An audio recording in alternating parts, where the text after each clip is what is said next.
How do you make a rosé wine? By mixing red and white? Mais non! Up until now, French rosé has been made from red-skinned grapes only, just with less of the red skin left in. But the Australians and South Africans have taken to just mixing, and now Brussels wants to make that legal in Europe too. French winemakers are horrified, as are chefs like Bruno, who offers us a tasting. It's not done, and it should not be done. Full stop. It's as if you had made a sauce and forgotten the main ingredient.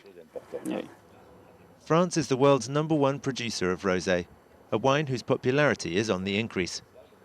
Relaxing the rules that govern its authenticity would revolutionize what is a booming market. It is above all an economic war. That's how we see it. What is happening today? The red wine market is stagnating. The white wine market is not doing too well either. But you can mix these two stagnating products to make one product whose market is expanding. It's an economic offensive, no more and no less. For the French, though, while mixing red and white wine may make the wine pink, it does not make it rosé. If producers must mix red and white wine, then we should call it something different. I thought of zéro, which is rosé backwards. For the sake of consumers, we shouldn't confuse quality wines with wines that have no quality. French wine overall, though, is struggling on the world market. Wine merchants argue that making rosé by mixing would help vintners by allowing them to sell off excess red and white stock. The purists shouldn't think they can impose their technique, certainly not on the whole world, nor even on the whole of Europe. That would be nonsense. We think it will offer a massive opportunity to many French winemakers to improve their position on the international market.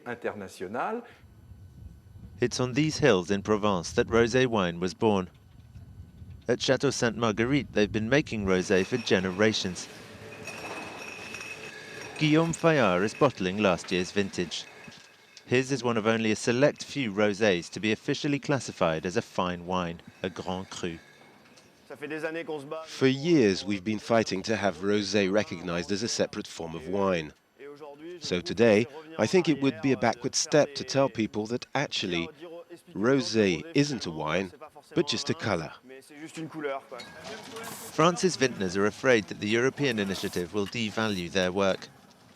With the French government on their side, they've convinced Brussels to at least consider imposing a special label to distinguish mongrel rosé from the real thing.